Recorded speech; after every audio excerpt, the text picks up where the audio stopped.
Hello friends, नमस्कार। स्वागत है आप सभी का मेरे चैनल पर। मेरा नाम है नमित। आप लोग देखना शुरू कर चुके हैं एजुकेशन की सीरीज में ये 6वां एपिसोड। पिछले एपिसोड की तरह ये एपिसोड भी बहुत महत्वपूर्ण होने वाला है, क्योंकि आज का जो जो विषय है, जो सब्जेक्ट है जिस पर हम आज बात करने वाले हैं, वो है फार्मेसी।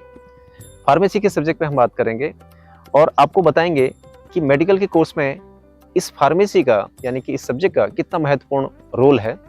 और इसके लिए डिस्कशन करने के लिए आज हम अपने जो एक्सपर्ट हैं, डॉक्टर जया मैम, उनसे बात करेंगे। आपके पास जो डॉक्टर जया मैम है, इनके पास 10 साल का एक्सपीरियंस है। आप जो है इंडस्ट्रियल एक्सपीरियंस इनके पास में है, इनके पास जो एकेडमिक एक्सपीरियंस है वो भी इनके पास में है। वो अपने जो एक्सपीरियंस है वो साझा करेंगे हमारे साथ में। मैम, आपका बहुत स्वागत है हमारे यूट्यूब मंच पे। और आज का जो हमारा विषय है वो है फार्मेसी। मैम जी, तो हम लोग सारे जितने हमारे व्यूअर्स तमाम हमें देख रहे हैं, जितने भी बच्चे हमें देख पा रहे हैं, सबसे पहले तो मैम मेरा आपसे सवाल है कि आप थोड़ा फार्मेसी के बारे में बताइए। बेसिकली फार्मेसी क्या है? बेसिकली फार्मेसी एक बहुत ही अच्छा हेल्थ केयर प्रोफेशनल है। यहाँ पे हम फार्मेसी कोर्सेज में हम मेडिसिन के रिगार्डिंग हम लोग स्टडी करते हैं। इवन सिर्फ हम स्टडी नहीं कर रहे हैं, हम यहाँ पे फॉर्मुलेट कर रहे हैं, हम यहाँ पे प्रिपेयर करते हैं। कैसे हमारी जो टैबलेट्स हैं, हमारी जो कैप्सूल्स हैं, सिरप्स हैं, इंजेक्शंस हैं, और जो अदर फॉर्मुलेशन है मार्केट में जितने भी आप लोगों ने देखा होगा, जब भी कोई डिजीज हो जाती है तो कुछ भी हम कभी टैबलेट लेते हैं, कैप्सूल लेते हैं, तो जो पीछे जो प्रिस्क्रिप्शन आपने देखा होगा लिखा रहता है कंपोजिशन। जैसे सपोज फीवर आता है तो आप पैरासीटामोल लेता है, हर किसी को पता है पैरासीटामोल क्या है, बट वो बनता कैसे है, उसके पीछे कितना अमाउंट हमको लेना है, कैसे डोज हमको डिसाइड करता है, डॉक्टर कैसे बोलता है कि ये पैरासीटामोल को आपको 3 टाइम्स अ डे खाना है, वो कौन डिसाइड करता है। एक्चुअल में ये रोल होता है एक फार्मासिस्ट का। तो फार्मासिस्ट का बहुत ही स्पेसिफिक रोल है एक हेल्थ केयर सेक्टर में। इवन मोर देन डॉक्टर, जो एक फार्मासिस्ट है उनको ज़्यादा नॉलेज है regarding medicine, regarding disease, their कोलॉजी, इट मीन्स उसका जो मैकेनिज्म ऑफ एक्शन है कि दवाइयाँ बॉडी में जाके कैसे एक्ट करती हैं, और हमको कैसा लेना है, टैबलेट फॉर्म में लेना है या हमको सिरप फॉर्म में लेना है या इंजेक्शंस लेने हैं। सपोज कोई बच्चा है, बच्चे को अभी दवाइयाँ प्रिस्क्राइब करता है डॉक्टर, तो वो सिरप ही क्यों प्रिस्क्राइब करता है? स्वीट होती है इसलिए। और वो जो स्वीट शुगर सिरप बनती कैसे है, तो हमारा जो फार्मेसी के जो स्टूडेंट्स हैं वो हम लोग यहाँ पे स्टडी करते हैं। तो बेसिकली फार्मेसी के बहुत सारे पार्ट्स हैं। सबसे पहला जो बेसिक आता है that is diploma in pharmacy. Diploma in pharmacy 2 years का कोर्स है। 2 इयर्स के कोर्स में आप बेसिक पढ़ते हैं। यहाँ पे हम लोग स्टडी करते हैं रिगार्डिंग मेडिसिन, और हमारे फार्मेसी कोर्स में हम हर्बल मेडिसिन को भी स्टडी करते हैं। उसके अलावा हमारे जो प्रैक्टिकल सेशंस होते हैं, हमारी जो हॉस्पिटल ट्रेनिंग होती है कि कैसे दवाइयों को प्रिस्क्राइब करनी है, डॉक्टर के साथ कैसे डील करना है, पेशेंट के साथ कैसे डील करना है, तो ये सारा डिप्लोमा कोर्सेज में रहता है।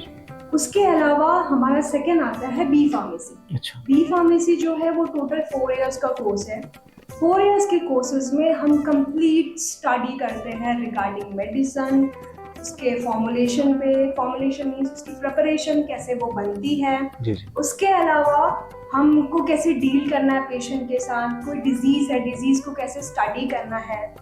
देन उसके बाद हमारा आता है masters in pharmacy. Masters in pharmacy basically 2 years का कोर्स है। उस केसेस में हम एक स्पेशलाइज्ड टॉपिक लेते हैं, तो स्टूडेंट्स जो है अपनी चॉइसेस के अकॉर्डिंग, जैसे हमारा जो DBU कॉलेज है, यहाँ पे हमारा स्पेशलाइजेशन 2 में है। First is pharmaceutics.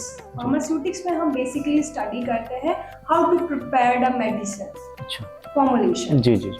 And second one is pharmacology. Pharmacology में हम डिजीज को स्टडी करते हैं। कैसे डिजीज हो रही है, कैसे ट्रायल्स हो रहे हैं, कौन कौन से, अगर कोई डिजीज है, सपोज कोविड आया रिसेंटली, तो कोविड में कैसे आपको क्या बोलते हैं प्रिकॉशंस लेने हैं, है ना। अभी जो बीच में जैसा नॉर्मल एक होता है, एक हॉस्पिटल्स का रोल उसमें डिफरेंट हो जाता है, डॉक्टर्स नर्सेस का रहता है, जो फार्मासिस्ट है वो क्या करता है, वो डिस्कवर करता है मेडिसिन को कैसे डिस्कवर करते हैं। तो यहाँ पे हम लोग प्रैक्टिकल करते हैं, बहुत सारे प्रैक्टिकल कोर्सेज हैं इसी से रिलेटेड। मास्टर्स के बाद अगर किसी बच्चे का इंटरेस्ट है फ्यूचर में, तो वो PhD होता है। तो यहाँ पे PhD कोर्सेज भी है, अवेलेबल है रिगार्डिंग। और PhD कोर्स जो यहाँ पे है वो फार्मास्यूटिकल साइंसेस एक है जी। टर्म हमारा, उस पे बेसिस, तो उसमें ऑल ओवर स्टडी होती है। ये तो ये मैक्सिमम का जिसको 3 इयर्स का कोर्स है, 3 इयर्स के बाद आपको हम एक स्टडी करते हैं, रिसर्च बेस्ड स्टडी करते हैं। जी, जी। रिसर्च बेस्ड स्टडी के बेसिस पे फिर आपको पीएचडी की डिग्री मिलती है। अच्छा। फार्मेसी में सिर्फ ये नहीं है कि जब आप डिप्लोमा के बाद बाहर जाएंगे तो आप मेडिकल शॉप खोल लेंगे। अच्छा। आप बीफार्म के बाद जाएंगे तो आपका डिग्री होगा, या मास्टर्स के बाद जाएंगे तो आप टीचिंग में, इसके बहुत ही वाइड स्कोप है। जी जी जी। आप एज अ टीचर जी। एकेडमिक में आप स्टूडेंट्स को टीच कर सकते हैं। एज अ फार्मासिस्ट का आपका रोल हॉस्पिटल में, मेडिकल स्टोर्स में है। उसके अलावा एज अ रिसर्चर और एज अ साइंटिस्ट आप वर्क कर सकते हैं। जी जी। बहुत सारे स्कोप है। एक्चुअली क्या है, लोगों का ये है धारणा कि जो फार्मासिस्ट है इट मींस वो जस्ट बैठ के मेडिसिन को प्रिस्क्राइब करेगा, बट ये बहुत ही गलत कंसेप्ट है। जी जी जी जी। फार्मासिस्ट ऑल ओवर स्टडी करता है जी। वो सब कुछ स्टडी करेगा, मेडिसिन को स्टडी करेगा, उसकी प्रिपरेशन स्टडी करेगा, कैसे प्रिस्क्राइब करना है डोजेस को, उसको स्टडी करेगा, कैसे मॉलिक्यूल्स एक डेवलप करना है, न्यू नोवेल मॉइटी डेवलप करनी है रिगार्डिंग एनी डिजीज, वो डेवलप करना है। तो बेसिकली जो फार्मासिस्ट है, this is the backbone of health care. ठीक है, आप देख पा रहे होंगे मैम ने जैसे बताया कि बेसिकली फार्मेसी क्या है और ये कितने हिस्से में बटा हुआ है। इसमें डिप्लोमा के बारे में उन्होंने चर्चा किया, उन्होंने बैचलर के बारे में आपको जानकारी दी। उन्होंने बताया कि अगर आप मास्टरी कोर्स कर रहे हैं फार्मेसी से, मास्टर आप कर ले रहे हैं, उसमें क्या क्या आपके क्या क्या सेगमेंट रहेंगे, किन किन से आप स्पेशलाइजेशन कर सकते हैं। अगर आप आगे चल करके अगर डॉक्टरी कोर्स करना चाह रहे हैं, इसी में आप पीएचडी करना चाह रहे हैं, तो उसमें आपको क्या क्या ऑप्शन मिलते हैं। इवन आपका जो फार्मेसी के बारे में जो बेसिक कंसेप्ट है वो आपका क्लियर हुआ होगा और आपने समझा होगा कि बेसिकली जो है फार्मेसी क्या है। अभी तक तो हमारे दिमाग में सिर्फ इतनी बात थी कि डॉक्टर एक पर्चा लिख रहा है और हम लोग फार्मेसी के पास जाते हैं, फार्मासिस्ट के पास, और वो दवाई जो है हमको दे देता है। लेकिन वो कितनी बड़ी रिसर्च कर रहा है, उसके पीछे क्या क्या फीचर्स हैं, उस पर मैम ने अभी आपको संक्षेप में बताया। मैं दूसरे क्वेश्चन पे आता हूँ। मैम, दूसरा सवाल हमारे पास ये आता है कि जैसे बच्चा कोई फार्मेसी किया हुआ है, बच्चे ने फार्मासिस्ट बन गया बच्चा, तो प्लेसमेंट का हम अगर देखते हैं, क्योंकि बच्चा सेकंड क्वेश्चन पे यही आता है जब हम काउंसलिंग करते हैं, तो बच्चा पूछता है कि जी हमने फार्मेसी कर दिया, हमने डिप्लोमा कर लिया, डिप्लोमा वाले के लिए कहाँ कहाँ पे उसके लिए प्लेसमेंट हो सकते हैं, बैचलर वाले के लिए कहाँ कहाँ पे बच्चे के लिए प्लेसमेंट हो सकते हैं, और जो मास्टर है उसके लिए क्या क्या अपॉर्चुनिटी खुलती है मैम, और जो डॉक्टरेट है फार्मेसी में उसमें हमारे लिए क्या क्या ऑप्शन बच्चे के लिए खुलते हैं, जहाँ पर बच्चा जो है इन फ्यूचर अपने करियर को बेटर बना सकता है, वहाँ पर अपने आप को स्टैब्लिश कर सकता है। इस पर थोड़ा सा एक बार बोलना। सर, अगर बच्चे ने डिप्लोमा करा हुआ है तो बेसिकली आजकल मेजॉरिटी ऑफ जितनी यूनिवर्सिटी है, इवन हमारी यूनिवर्सिटी कैंपस प्लेसमेंट का अच्छा प्रोग्राम प्रोवाइड कर रही है। तो अभी रिसेंटली हमारे एटलीस्ट 50 to 60% बच्चे प्लेस्ड हुए हैं। तिरुपति मेडिकेयर पॉइंटा साइड में है, तो वहाँ पे वो as a chemist chemist means जहाँ पे मेडिसिन बनती है, कैसे बन रही है, वो लोग पूरा उसका चार्ज लेते हैं। तो एज अ केमिस्ट वो लोग पूरा हैंडलिंग देख रहे हैं, उनके सपोर्टिंग हैंड्स होते हैं, वो पूरा लुक आउट करते हैं कैसे मेडिसिन बन रही है, कौन कौन से क्वालिटी पैरामीटर्स हैं वो चेक करने होते हैं। एक सिंपल एक टैबलेट है, वो ऐसे बाहर नहीं निकल जाता, बहुत सारे पैरामीटर्स होते हैं जिनके थ्रू जाना पड़ता है। तो after diploma as a chemist, production chemist और as a quality control chemist, आप लोग मेडिसिन को चेक कर सकते हैं। डिपेंड करता है आपका इंटरेस्ट किसमें है। सेकंड, एज अ फार्मासिस्ट आप मेडिकल स्टोर अपना ओपन कर सकते हैं, एज अ फार्मासिस्ट सर्व कर सकते हैं। और अगर गवर्नमेंट का कोई पोस्ट निकलता है तो उसमें आप एज अ फार्मासिस्ट अपना रोल प्ले कर सकते हैं। ये मैम आप डिप्लोमा के लिए बोल रहे हैं? हाँ जी, ये सिर्फ डिप्लोमा है। जी जी जी। Same after graduation, after B pharma जो कि 4 साल का कोर्स है, उसके बाद भी आप जाते हैं। अभी सेम हमारे पास कैंपस प्लेसमेंट आया था, बच्चे वहाँ पे अपॉइंट हुए हैं। जो हमारी इंडस्ट्रियल यूनिट है, स्पेशली देहरादून में जो सेलाकुई यूनिट है, वहाँ पे कुछ बच्चे प्लेस हुए हैं। हरिद्वार में अकम्स बहुत अच्छी कंपनी है, फार्मास्यूटिकल कंपनी, वहाँ पे कुछ बच्चे प्लेस हुए हैं। तो वहाँ पे कुछ बच्चे क्वालिटी कंट्रोल डिपार्टमेंट में गए हैं सेम, और थोड़ा हायर पोस्ट पे। सैलरी थोड़ा चेंज हो जाता है, डिप्लोमा का salary as compare to B pharma थोड़ा सा ज्यादा हाइक मिलती है बच्चे को। हाँ जी जी जी, मतलब वही है, डिग्री जिसके पास जितना ज्यादा होगा हाइक उसके अकॉर्डिंग होगा। बच्चे का फिर अपना नॉलेज भी है, नॉलेज बेस में प्रैक्टिकल साउंड बच्चा करता है, कितना बच्चा उसमें। तो सेम वो प्रोडक्शन में जा सकता है, क्वालिटी कंट्रोल डिपार्टमेंट रहता है जी, जो फार्मास्यूटिकल कंपनीज। मैम, तो ये जो आप बात बता रही हैं ये बैचलर के लिए है, ये अपॉर्चुनिटी है बैचलर के लिए। डिप्लोमा वाले भी जा सकते हैं, ऐसा नहीं है, बट उसके नॉलेज पे डिपेंड करता है कि कितना वो आगे कंपनी का क्या रिक्वायरमेंट है, क्या क्राइटेरिया, उसके बेसिस पे। फिर मैम इसमें एक ऑप्शन आता है कि मास्टर्स वालों के लिए हाँ, क्या क्या ऑप्शन खुलते हैं और डॉक्टर्स वाले वाले। का सर बहुत ही बेस्ट ऑप्शन है रिसर्च एंड डेवलपमेंट। अच्छा रिसर्च सेक्टर में फार्मास्यूटिकल जितनी भी बड़ी बड़ी फर्म्स हैं लाइक सिप्ला, एक बहुत अच्छी अच्छी सन फार्मा, जी जी जी ट्रेंडिंग अभी जो टॉप मोस्ट फार्मा कंपनीज जो चल रही है, सन फार्मा है, अपॉट है, बहुत सारी कंपनीज हैं। तो वहाँ पे जो रिसर्च एंड डेवलपमेंट डिपार्टमेंट है जी जी। वहाँ पे मास्टर्स के स्टूडेंट्स को प्रेफरेंस मिलती है। अच्छा तो वहाँ पे R&D सेक्टर में बच्चे ज्वाइन कर सकते हैं जी जी जी। और जिसका एकेडमिक में इंटरेस्ट है तो वो एकेडमिक ज्वाइन कर सकता है। अच्छा अच्छा अच्छा अच्छा। तो इसमें जो आप देख पा रहे होंगे, जितने हमारे व्यूअर्स हमें देख पा रहे हैं, मैम ने बताया कि आपको जो है अगर आप डिप्लोमा करते हैं तो आपके लिए क्या क्या अपॉर्चुनिटी इन फ्यूचर खुलती हैं, बैचलर्स पे आपको क्या क्या अपॉर्चुनिटी मिलती है, और मास्टर्स अगर आप करते हैं क्या क्या अपॉर्चुनिटी आपको मिलती है। और मैम क्योंकि मैम का जो बैकग्राउंड है, यानी कि मैम ने जो अपना जो वर्किंग का एक्सपीरियंस है वो इंडस्ट्रियल का भी काफ़ी अच्छा है, तो मैं थोड़ा मैम आपसे ये पूछना चाहता था कि अगर बच्चा इंडस्ट्रियल सेक्टर में अगर अपने चाह रहा है अपना करियर डेवलप करना, वहाँ पे भी कर सकता है और एकेडमिक में भी अगर वो करना चाह रहा है, तो दोनों के लिए ऑप्शंस दोनों सारे कोर्सेज में खुलते हैं? सारे कोर्सेज, ठीक है। और इसमें मैम जब हम डॉक्टरेट इन फार्मेसी की बात करते हैं, डॉक्टरेट इन फार्मेसी तो फार्मा डी की जब बात करते हैं, इसमें भी काफ़ी सारी क्वेरी हमारे पास आती है, तो उसमें जी फार्म डी के लिए उसमें लिए क्या क्या प्रिपरेशन बच्चे को करनी पड़ती है मैम, और उसमें क्या क्या अपॉर्चुनिटी बच्चे के लिए खुलती है? सर फार्म डी में अगर आपको ज्वाइन करना है तो बेसिकली जो BC zoology, botany and chemistry में तो अप्रॉक्सीमेट आपका फर्स्ट डिवीजन होना चाहिए उसके लिए। अच्छा। ये 5 इयर्स का डिप्लोमा, ये बात कर रही हैं आप ट्वेल्थ की मैम?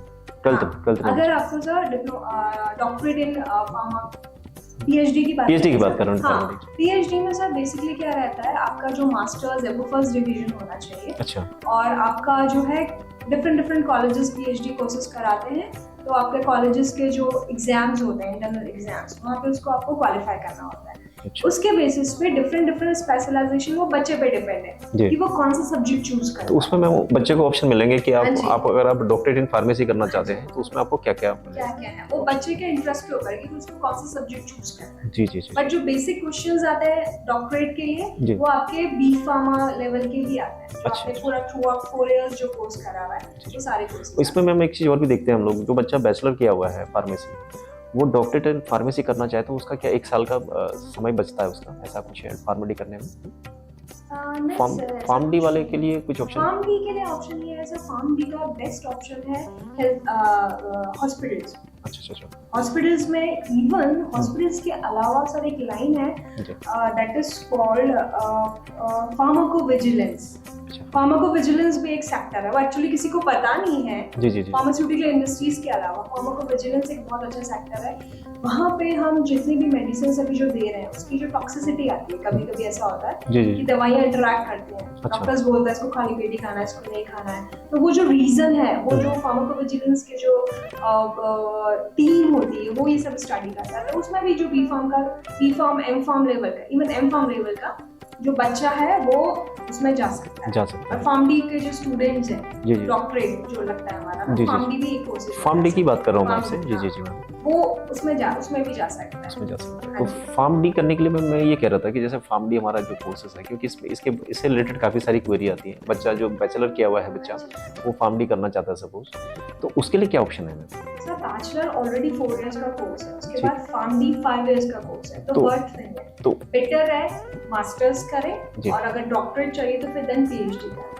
अच्छा, और अगर वो पर्टिकुलर फार्म डी करना चाहता है? हाँ, वो बेस्ट है। आफ्टर 12th आप 5 इयर्स का हमारा सीधे कर सकते हैं, सीधे डायरेक्टली कर सकते हैं, बट फर्स्ट डिवीजन आपका रहना चाहिए। 12th में फर्स्ट डिवीजन उसी बेस पे कंसीडर होगा बच्चा। तो ये सारी चीज़ें भी मैम ने आपको क्लियर की। अब मैम बता रही हैं कि देखिए आपने जो है कि अगर आप फार्मेसी करना चाहते हैं तो फार्मेसी में आपको क्या क्या ऑप्शन मिलते हैं, और अगर आप फार्म डी करना चाहते हैं उसके लिए कैसे कैसे आप अपनी प्रिपरेशन कर सकते हैं, वहाँ तक आप अपनी पढ़ाई के लेवल को लेके जा सकते हैं, और आगे फ्यूचर में आपको क्या क्या अपॉर्चुनिटी आपको मिलती है। मैम प्लेसमेंट पे भी आपने इसके बारे में बताया। अब इसमें मैम आता है बच्चा कंफ्यूज रहता है वहाँ पर, जो हमारा जो दूर दराज के क्षेत्र के हमारे जो बच्चे इस प्रोग्राम्स को देख रहे हैं, उनको ये रहता है कि किस तरह की लैबें होती होंगी आपके पास, किस तरह के टीचर्स होते होंगे, क्या थोड़ा सा मैम अब उस सेगमेंट पे मैं आना चाहता हूँ इसमें कुछ जो हम लोगों ने अभी डिस्कशन किया, कुछ ऐसा पार्ट अगर आपको लगता है मैम कि जो आगे हम लोगों ने मतलब इसमें अभी नहीं हमने डिस्कशन किया, तो क्या ऐसा कोई पार्ट अगर आप लैब में जाने से पहले मैं आपसे रिक्वेस्ट करना चाहूँगा, कोई ऐसा पार्ट है जिस पर हमने चर्चा? वैसे हमने सारा ऑलमोस्ट कवर कर लिया है। जी जी जी। बट जो बेसिक मैं वही बोलूँ, बेसिक जो अभी थिंकिंग है बच्चों का, फार्मेसी मतलब फार्मासिस्ट, जी जी वो बहुत ही गलत चीज़ है। जी जी जी। फार्मेसी जो करा हुआ स्टूडेंट है उसका वाइड रोल है। Wide role. फार्मासिस्ट भी है, वो रिसर्चर्स भी है, जी जी। वो साइंटिस्ट भी है, वो एक डॉक्टरेट भी है, अच्छा। वो एक टीचर भी है, तो उसका मेजॉरिटी में रोल उसमें मतलब सारे मल्टीपल रोल्स वो कर Multiple roles सकते हैं, हैं। जो एज पर अपने जो चॉइस है उसकी, उसके हिसाब से वो अपने आप को आगे अपने को अपग्रेड कर सकता और है। सबसे अच्छा चीज़ है ये एक एवरग्रीन कोर्स है ये कोर्स, क्योंकि हमारा हेल्थ केयर कभी भी खत्म नहीं होता है। जी जी। तो आप देख पा रहे होंगे जितने हमारे व्यूअर्स हैं, मैम ने कहा कि देखिए आपने ये चीज़ कोरोना के टाइम पे भी नोट किया होगा, क्योंकि हमारा जो हेल्थ सेक्टर है, जब भी मैं इस प्रोग्राम को शूट करता हूँ, जब भी मैं इस बार इस विषय पे आता हूँ कि हमारा जो जितना भी हमारे जो मेडिकल के कोर्सेज हैं, अगर कोई भी बच्चा इस कोर्स को किया हुआ है हमारा, तो वो कभी भी जो है वो खाली नहीं रहेगा प्लेसमेंट के, उसके पास बहुत सारी अपॉर्चुनिटीज़ हैं। इवन आप यहाँ पे भी ट्राई कर सकते हैं और फॉरेन में भी ट्राई कर सकते हैं, आपके पास बहुत सारे ऑप्शन आपको खुलते चले जाते हैं। अब थर्ड जो मैम हमारा जो मेजर पार्ट है वो है कि लैब को थोड़ा सा, अगर आप से मैं परमिशन लूँ, थोड़ा सा लैब, हमारी जो लैबें हैं वो किस तरह से बनी है, डिप्लोमा की जो लैब है वो कैसी है, थोड़ा उसका एक्सपोजर भी मैं थोड़ा दिखाना चाहता था अपने व्यूअर्स को। अब उसी पॉइंट ऑफ व्यू पे आना चाह रहा हूँ। तो लैब्स के लिए हमारे बहुत ही अच्छे लैब अटेंडेंट्स हैं जी जी जी। और हमारे रिप्यूटेड फैकल्टी मेंबर्स हैं, वो आपको सब बहुत अच्छे से एक्सप्लेन कर पाएंगे, और डिफरेंट लैब्स हैं, वो अच्छे से आपको डेमो के साथ वो एक्सप्लेन कर सकते हैं। ठीक है मैम, तो आप चलिए व्यूअर्स, जितने भी हमारे हम देख पा रहे हैं, हम चलते हैं लैब में और वहाँ पर जो हमारी फैकल्टीज़ हैं, जो लैब के इंचार्ज हैं, उनसे हम जानते हैं कि वो लैब के इक्विपमेंट्स क्या रोल अदा करते हैं आपके फार्मेसी में और किस तरह से वो हेल्प करते हैं आपको आगे आपके पाठ्यक्रम।